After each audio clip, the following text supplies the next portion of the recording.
I was a special agent investigator.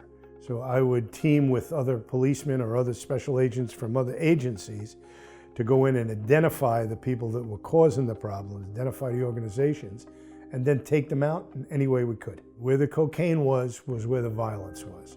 And that's also where the money was.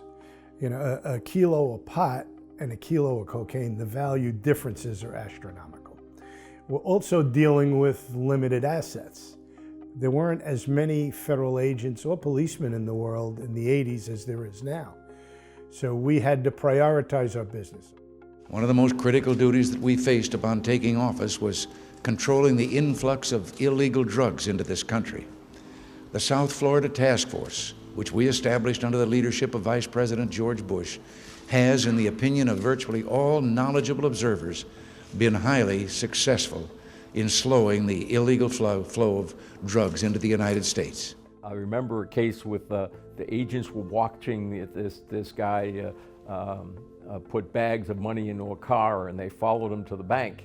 And he took the bags of money out and was pulling them up to the front of this bank, and there was a guard there. All of a sudden, a car rolled up, two guys with guns jumped out, took the bags of money, threw it in the car, and drove off with the money.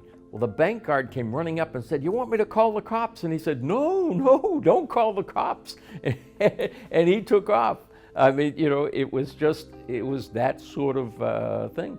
This was Casablanca, as I've said many times.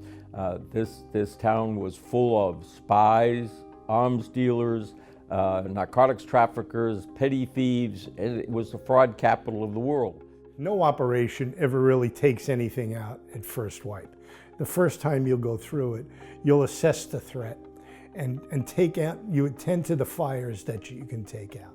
To our way of thinking, it was very successful. We staffed behind it, which means we'd bring permanent people in. And our techniques, we would use techniques to identify organizations and attack that organization.